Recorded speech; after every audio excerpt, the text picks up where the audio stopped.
어떤 사람들은 농담으로 제 직업이 청와대 비서냐고. 대학교 다닐 때 데모해가지고 전두환 시절에 구속이 됐어요.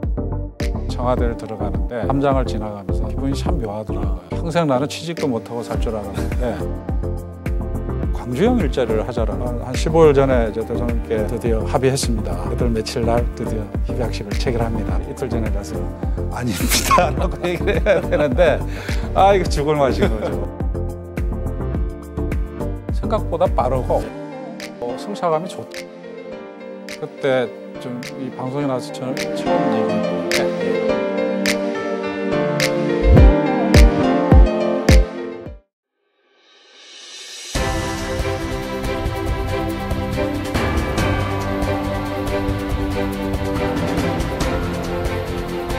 시청자 여러분 안녕하십니까? HCN 특별대담 시간입니다. 오늘은 청와대 일자리 수석을 거쳐서 국회에 입성한 국회의원입니다. 광주형 일자리 사업으로 많은 주목을 받으셨죠. 관악을 지역구 더불어민주당 정태호 국회의원을 모셨습니다. 반갑습니다. 안녕하십니까? 스튜디오 오랜만에 모셨습니다. 예, 우리 선거 때 HCN 출연하고 처음 출연하는 것 같은데요. 네, 앞으로 좀 자주 모셔서 관악 주민들한테 의정 활동 이야기 또 지역 현안을 어떻게 풀어가시는지 이야기 들어보는 시간 좀 자주 갖도록 하겠습니다. 알겠습니다. 예, 앞서 제가 이제 청와대 일자리 수석을 거치셨다, 역임하셨다고 말씀을 드렸는데 이제 문재인 정부 들어서 2018년에 한 1년 정도 일자리 수석하셨죠. 네. 예. 1년 2개월 했네요. 예. 그때 이제 일자리 수석이라는 게 이제 처음 만들어졌죠. 그렇죠. 역대 대통령 중에서 유일하게 있는 자리죠. 해보시니까 어떠셨어요? 제가 처음 이제 일자리 수석이 됐을 때 보통 일자리가 전년 대비 20만 명 이상이 늘어나야 되거든요. 그런데 제가 됐을 때 3,000명으로 떨어져 있었어요. 2018년도였는데 그때가 좀 대단히 경제적으로도 어렸던 시기였는데 다행히 제가 되고 나서 나중에 그만둘 때쯤에는 30만 명으로 늘어났죠. 네, 되게 운이 좋았죠. 아이고 실력이 있으시니까 됐겠죠. 그 일자리 관련해서는 좀 이따 더 이야기 나눠보도록 하고요. 노무현 대통령 참여정부 때는 대통령 비서실에서 요직을 거치셨습니다. 뭐 비서관으로는 그때 뭐 정무기획비서관, 뭐 정책조정비서관, 기획비서관, 나중에 대변인까지. 그러니까요. 여러 직책을 했었죠. 저로서는 참 영광된 자리였고 경험이었습니다. 청와대하고 인연이 매우 깊은 것 같습니다. 어떤 사람들은 농담으로 제 직업이 청와대 비서냐고 그렇게 얘기하는 사람도 있어요. 우리 같은 일반인들은 청와대 가보기가 되게 쉽지 않잖아요. 근무했을 때 어떤 느낌이셨는지. 사실은 뭐 청와대에 제가 이제 그 대학교 다닐 때 데모해가지고 전두환 시절에 구속이 됐었거든요. 처음에 노무현 대통령 돼가지고 청와대를 들어가는데 그 담장을 지나가면서 기분이 참 묘하더라고요. 평생 나는 취직도 못하고 살 줄 알았는데 청와대에 들어온다고 생각하니까는 세상이 참 많이 변했구나라는 걸 느꼈었는데 실제로 청와대는 한 2년 이상을 근무할 때는 못 돼요. 그 노동 강도가 워낙 세기 때문에 대개 한 2년 이상 근무하고 나면 병 하나씩은 달고 나오거든요. 그래서 사람들한테 저 청와대에 있는 사람들한테 절대 2년 이상 일하지 말아라. 제 얘기를 하죠. 경험에 비춰서. 그러니까 그 자리 자체가 있는 것만으로도 엄청 그 스트레스가 많이 오는. 중압감이 크겠죠. 크죠. 책임감이 크게 요구되는 자리니까. 그 청와대에서 근무하시고 이제 국회의원 하시기 전까지는 행보가 어땠는지 궁금해요. 한 8년에서 10년 정도 공백했잖아요. 노무현 대통령 그 임기 마치시고 이제 저는 뭐 야인으로 있다가 그때는 뭐 정치할 생각은 별로 없었고요. 왜요? 대통령께서 이제 돌아가시고 나서 참 절망적이더라고요. 그래서 이제 조금만 회사 들어가지고 열심히 직장인으로 이제 살아가다가 다시 정치하시게 된 이유는요? 그때 좀 이 방송에 나와서 처음 얘기해 보는데 그 이명박 대통령 때 상당히 오목했어요. 그 참여정부 일했던 사람들은 취직도 못하게 만들었었으니까. 그래가지고 제 친구 회사였는데 네. 좀 많이 어렵게 했죠. 그러니까 친구 회사라 가지고 제가 얘기를 자세히 안 하죠. 혹시 그 친구한테 또 누가 될까 싶어가지고 그래서 직장 다니다 그만두고 다시 정치를 하게 됐어요. 지금 이제 21대 국회에 어렵게 입성하셨습니다. 산업통상자원의 중소벤처기업위원회 소속이시고 네. 일자리 창출하고 소상공인을 위해서 아주 열심히 일하고 계시는 것으로 알고 있습니다. 제가 이제 인터뷰 앞서서 한 말씀 전해드렸더니 뭐 그 얘기를 왜 하려고 하나 했더니 좀 하기 싫으셔도 한번 그 당시에 너무 이목이 집중돼서 19대 보궐선거하고 20대 총선 얘기 잠깐만 하고 갈게요. 네. 느닷없이 한번 질문을 드리겠습니다. 정태호 의원에게 정동영 이행자는 어떤 인물인가? 정동영 저는 이제 호칭을 의장이라고 그러죠. 네, 의장. 당시 열린 우리당 그 의장을 하셨으니까 개인적으로도 되게 친한 분이었고 그러시죠. 그분이 나올 줄은 정말 몰랐죠. 청천벽력 같은데. 네. 그러니까 이제 보궐선거에서 네. 당연히 이제 관악에서는 물론 뭐 단정 지을 수는 없지만은 그래도 관악을 지역이 저희 민주당한테는 유리한 그럼요. 지역이니까. 네. 이해찬 전 의원께서 쭉 그렇죠. 오셔서 그러니까 뭐 나가면은 당연히 될 거라고 생각했는데 갑자기 정동영 선배님이 나오셔가지고 고배를 마셨죠. 네. 당시에 오신환 후보가 3만 뭐 몇천 표 하고 우리 정태호 후보께서 2만 6천 표 해가지고 한 7,500표 정도로 고배를 마셨어요. 그렇죠. 이때 보니까 정동영 당시 후보가 한 16,000표 정도를 가져갔더라고요. 얼마나 가서 보통 보면은 옛날에 이해찬 대표가 출마하셨을 때 한 5,000표 사이에서 이제 당락이 결정되고 그랬었거든요. 그러니까 이제 보궐선거를 감안하면은 한 3,000표 이내에서 뭐 결정되리라고 저는 봤는데 일단 우리가 분열이 되니까 지지하시는 분들이 투표하기가 싫어지겠죠. 마찬가지로 이제 이제 보궐선거 끝나고 바로 11개월 후에 이제 2016년도에 20대 총선이 있었죠. 총선이 있었죠. 이때는 더 가슴 아파요. 저는 이때 정태호 후보가 다시 정치에 나올 수 있을까? 그렇게 왜냐면 너무 아팠거든요. 861표인가요? 861표 차로 지셨어요. 이제 정치 안 할 것 같다 했는데 어떻게 이겨내셨어요? 그때 뭐 851표인가? 네, 861표. 그렇게 졌는데 그때는 이제 국민의당하고 민주당이 이제 분열이 된 거죠. 거기도 한 2만 몇천 표 가져갔어요. 그랬는데 뭐 반성을 많이 했죠. 그렇다 하더라도 이겨야 되는 선거인데 뭐 제가 좀 많이 부족했다고 느꼈고 오히려 지고 나서 좀 와신상담하게 됐죠. 그런데 다행히 그 문재인 대통령 되시고 청와대에 가 있게 되면서 그게 저한테는 이제 큰 다음에 출마할 수 있는 기반이 됐던 것 같아요. 특히 일자리 수석을 하고 나니까 그럼요. 주민들께서 저에 대해서 바라보는 또 시선이 또 평가가 좀 달라지더라고요. 그래서 아마 그 힘으로 당선이 된 것 같습니다. 절치부심하셔서 21대 총선에서는 이제 오신환 의원을 한 16,000표 거의 상당한 차로 서력을 했습니다. 이 선거가 말입니다. 소설과 영화 같이 아주 스토리가 많이 담기긴 하는데요. 정태호 의원께는 드라마틱하지 않았나 뭐 이런 생각이 듭니다. 말씀하신 대로 그 낙선이 자양분이 돼서 지금의 이제 일자리 만드는 국회의원으로 성장하신 거로 생각이 듭니다. 지난 선거 얘기는 여기까지만 하고요. 발의하신 주요 법안을 한번 살펴볼게요. 가장 눈에 띄는 법이요. 소상공인 손실보상 지원 확대 패키지법. 좀 깁니다. 이게 이제 코로나19로 집합 금지가 된 그 상인들의 그 피해를 보상하겠다는 이런 취지 아니겠습니까? 법 설명 좀 해주시겠어요? 그러니까 이제 패키지법이라고 하는 거는 이게 지금 손실보상제도가 전 세계에서 처음으로 대한민국에 도입이 된 겁니다. 그러니까 제도화된 거죠. 근데 이제 그걸 만드는 과정에서 좀 뭐랄까 제도적으로 소상공인들한테는 실질적인 도움이 안 되는 그런 수준의 법이 돼버린 것 네. 같아요. 그래서 이걸 개정을 해야 되겠다.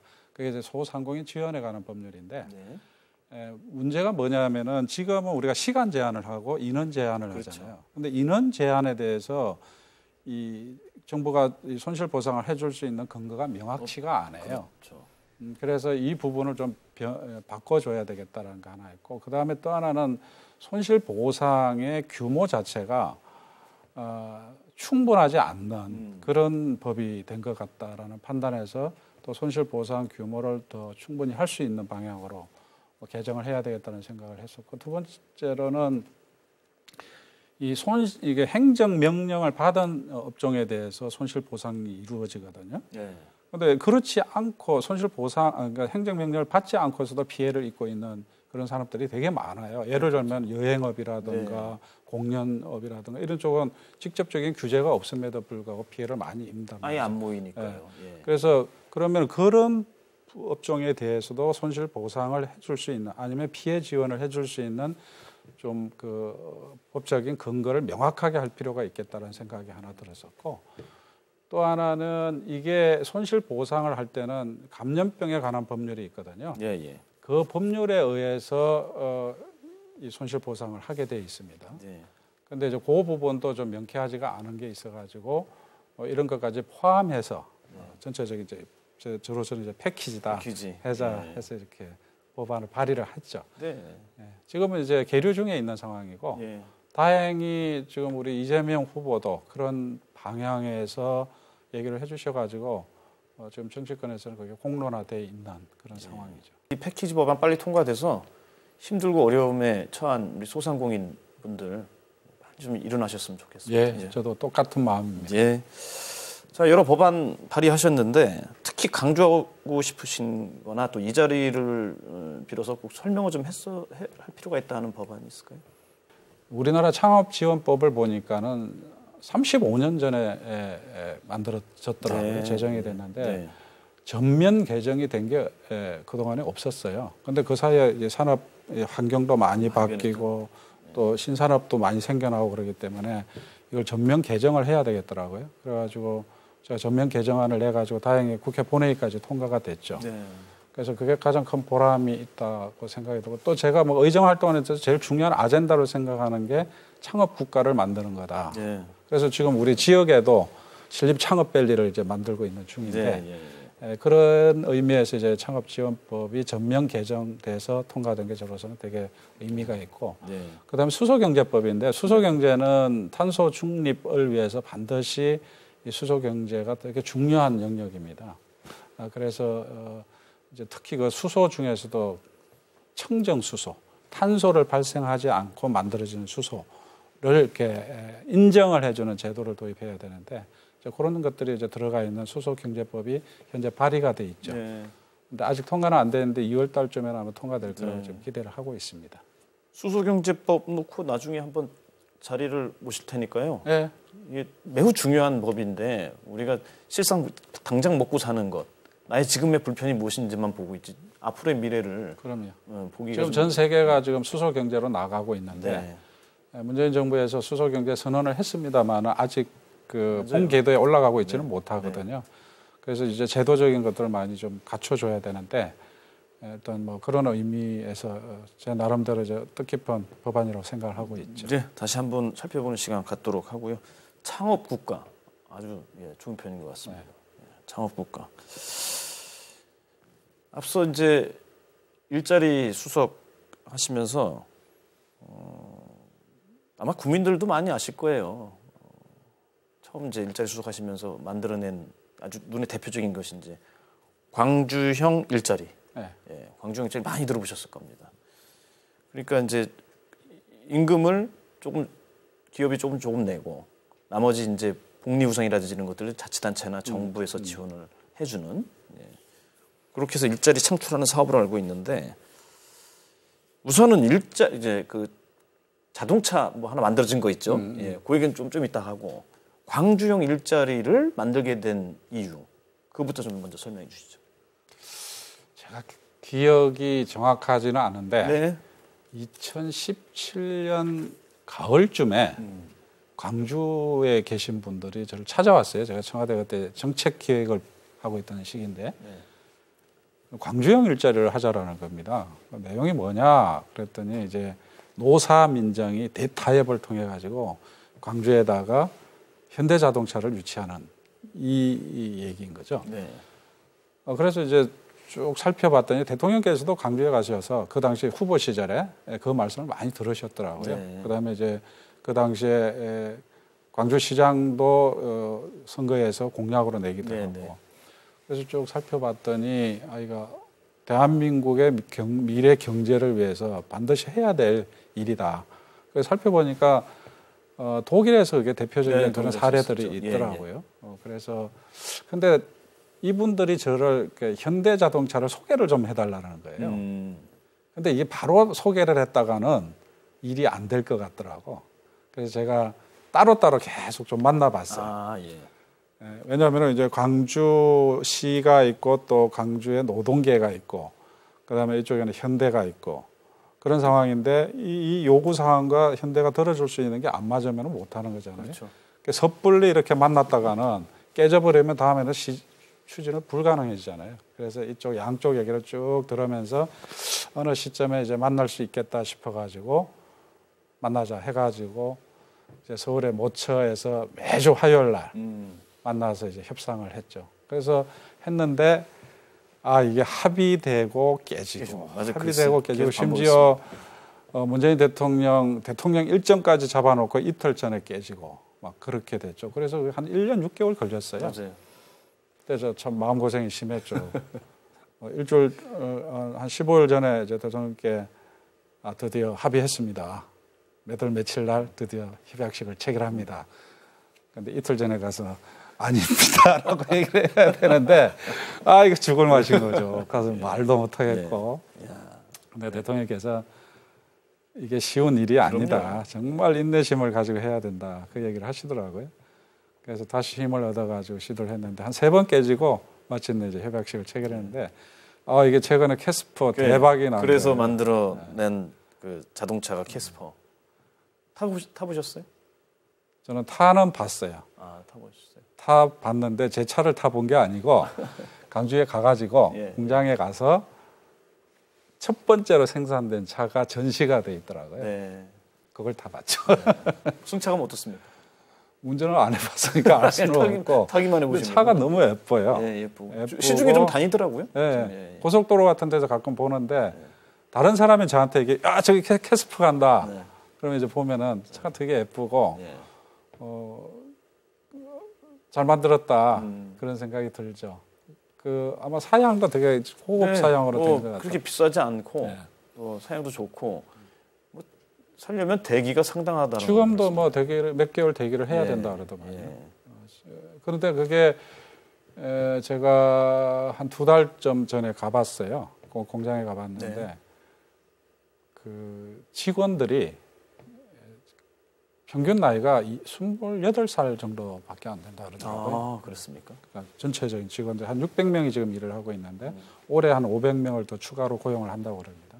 나중에 이제 뭐 간접적인 그런 고용까지 포함하면 한 10,000명 정도 된다 그러는데 그리고 광주 전남 출신들이 한 95% 되고 지역에서 바로 채용.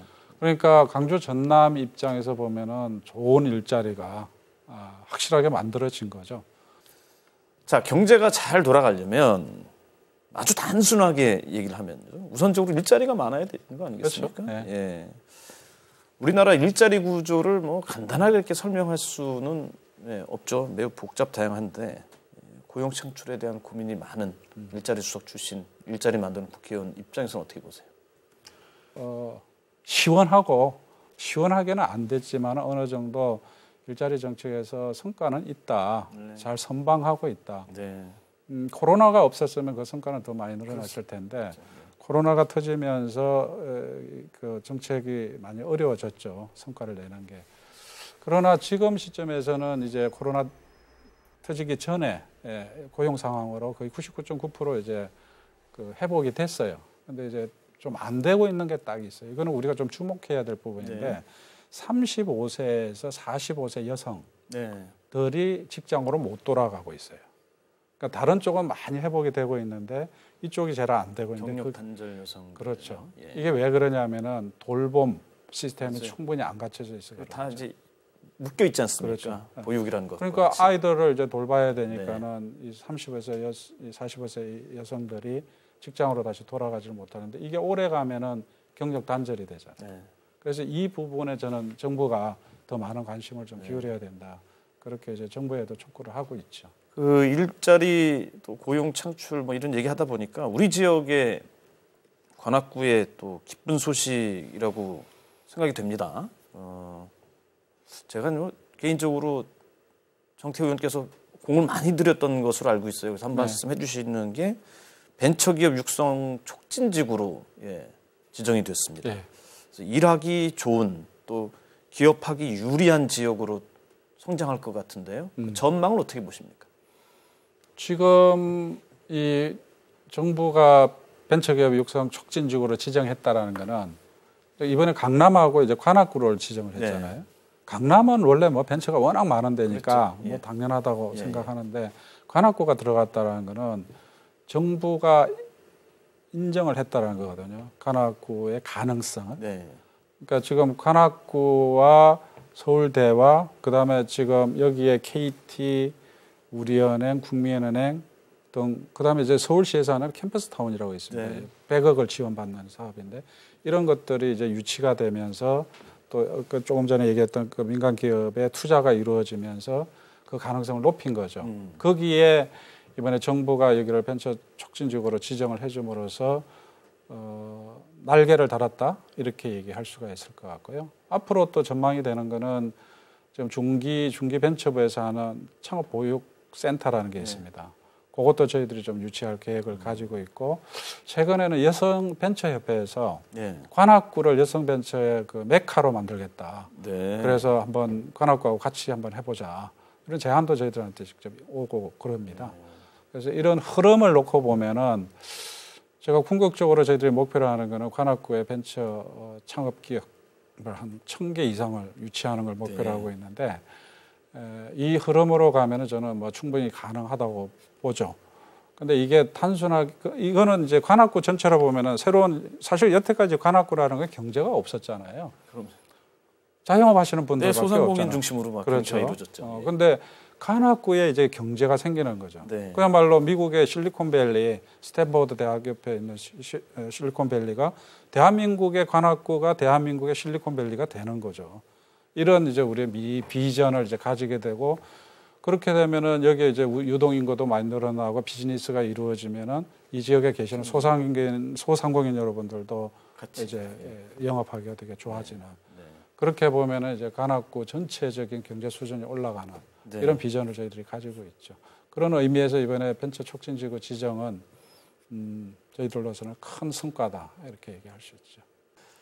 자, 교통 얘기 안 할 수 없습니다. 네. 참 관악구가 교통 취약, 낙후 막 이런 얘기 많이 들었었는데 이제 곧 경전철 신림선이 개통되죠. 뭐 타보셨어요? 또 난곡선까지 한번 설명해 주세요. 네, 작년 연말에 제가 시승을 해봤어요. 상당히 왜냐하면 이게 궤도차가 아니기 때문에 많이 흔들릴 거라고 봤는데 생각보다 빠르고 또 승차감이 좋더라고요. 그래서 이게 개통하면 아마 5월 28일쯤 개통하는 걸로 알고 있는데 우리 주민들로서는 새로운 그 교통 기회를 가지는 거죠. 이게 너무 오래 걸렸어요. 2015년에 이제 기공식해가지고 이제 개통을 하게 된 건데 그 사이에 뭐 많은 우여곡절이 있었죠. 사실 뭐 처음에 이 결정하는 단계부터 여기까지 오는 과정에서 박원순 시장님 여러 번 만나면서 부탁도 하고 뭐 토론도 하고 그랬는데 여하튼 뭐 저로서는 이게 마침내 개통을 하게 되니까 감회가 참 새롭습니다. 이게 여의도까지 16분 걸린다 그러는데 관악산부터 이제 많이들 알고 계세요. 짧아지는구나 시간이. 그렇긴 한데 더 중요한 거는 이게 1호선, 2호선, 7호선, 9호선을 다 갈아탈 수 있다라는 거죠.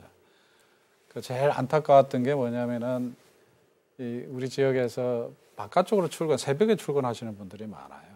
그분들이 교통 문제에 대해서 많은 문제. 2호선밖에 없다 이랬었는데 그 얘기를 하시는데 이제 다양한 노선과 연결이 되니까 저로서는 참 그동안의 그 노력들이 그래도 고맙게 느껴지죠. 남곡선 얘기 좀 해주시죠. 남곡선은 이게 우리 지역에서 경전철 얘기가 나온 게 한 30년 됐어요. 그럼요. 90년 초반에 나왔던 얘기인데 마침내 이제 신림선이 개통을 하게 되는데 원래는 신림선하고 남곡선하고 같이 공사를 하기로 돼 있었죠. 근데 이게 남곡선 쪽이 수익성이 안 되니까 결국은 이제 대림건설 주관사가 이제 포기를 해버리다 보니까는 이제 신림선만 하게 됐는데 그래서 이걸 다시 살려내는 게 우리로서는 제일 큰 과제였던 거죠. 그래서 그때 박원순 시장 만나서 노력을 많이 했는데 결국 이제 이거는 민간이 투자하기는 어려우니 국가 재정 사업을 하자. 이게 결정하는데 또 시간이 좀 걸렸고. 근데 이제 국가 재정 사업을 하면은 중앙 정부가 돈을 내야 되잖아요. 그러니까 지방 정부 60%, 중앙 정부 40% 이렇게 돼야 되는데 중앙 정부에서 이걸 또 지금 지하철 같은 경우는 다 지방자치단체가 하라는 거거든요. 그러다 보니까는 이게 쉽게 승인을 안 내주는데 마침내 이제 또 국토부 승인까지 받았고 지금 마지막으로 이제 기획재정부에서 이제 예비 타당성 조사라는 걸 하는데 그 단계만 지금 남은 거죠. 그것만 통과되면 이제 서울시가 뭐 설계해가지고 공사를 하면 되는데 올해는 뭐 거기에 제가 뭐 전력을 기울여야 되나 좀 해주십시오. 열심히 로비하고 있습니다. 너무 오랫동안 기다렸고 고통을 감내하는 게 몇십 년입니까? 또 정치인들이 이제 경전철 얘기를 많이 해놓으니까 잘 안 믿어요. 이제는 뭐 지쳤죠. 피로도가 심해졌고. 또 뭐 정치적으로 이용하는구나 이런 생각인데 제가 볼 때는 이게 만만치는 않은 일이지만 우리가 절실한 마음으로 하면은 못할 일도 없다 저는 생각을 하고 뭐 확신을 가지고 지금 덤비고 있습니다. 로비 확실히 해주신다고 했으니까 기대하겠습니다. 제가 읽고 싶은 책을 요청을 드렸더니 이 책을 선정하셨더라고요. 이게 현직 기자가 쓴 책입니다. 전혜원 기자라고요. 노동에 대해 말하지 않는 것들. 제가 조금 읽어봤어요. 다 읽어보진 못하고. 근데 노동의 가치가 사람에 따라서 달리 평가되는 이런 것들에 대한 지적. 그 현장 취재의 경험을 살려서 읽으면서 많이 와닿던 것 같아요. 특히나 이제 표지에 보면 이제 정의란 무엇인가 보다는 무엇이 정의냐 이런 화두를 던져서 좀 흥미롭게 봤습니다. 읽고 싶다고 하셔서 저희가 준비를 했는데 일단 드리겠습니다. 고맙습니다. 잘 읽어보시고 왜 이 책을 선정하셨을까요? 저도 이게 그러니까 서평을 보고 봐야 되겠다 생각을 했고요. 그다음에 이제 목차밖에 아직 보지는 못했죠. NCCN에서 준다고 그러니까 사기는 그렇고 그래서 선물 줄 때까지 기다렸던 거고요. 저는 그런 고민을 했어요. 뭐냐면은 제가 일자리 수석을 했기 때문에 노동 쪽 업무가 제 또 중요한 업무 중에 하나였어요. 근데 좀 충격적으로 받아들인 게 뭐였냐면은 공공기관에서 이제 비정규직을 정규직화하는 게 저희 선거 때 공약이었고 또 역점 사업으로 그렇게 했습니다. 그래서 지금 한 20만 명 정도가 공공기관에서 비정규직으로 일하시던 분들이 정규직화 됐죠. 근데 이제 그 과정에서 또 어떤 일이 있냐면은 바로 정규직이 안 되고 자회사를 통해서 또 들어오시는 정규직화 된 경우도 있고. 그러니까 이게 두 가지 문제가 생긴 거예요. 하나는 정규직화 된 사람하고 기존에 시험 봐서 들어왔던 사람들 사이에 공정성 문제가 생긴 거죠. 이거 공정하지 않다고 주장을 하기 시작하는 거죠. 그다음에 자회사로 들어가니까 사입이 정규직하다 이렇게 이제 비난을 받는 거죠. 근데 저는 그게 도저히 받아들여지지가 않는 거예요.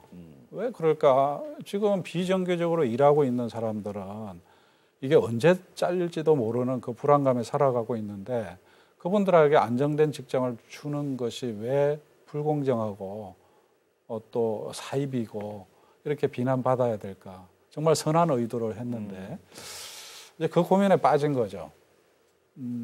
근데 뭐 그 문제 제기를 하는 것이 또 일면 뭐 타당하기도 합니다. 왜냐하면 열심히 공부해가지고 들어온 사람들한테는 어느 날 갑자기 비정규직으로 있던 사람들 그냥 들어와 버리니까 막대한 기회비용이 들어갔을 거고.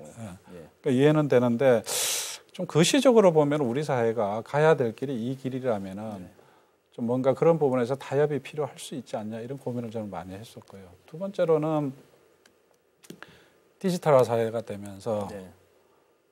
이 소위 이제 택배 노동자 문제가 생기는 거죠.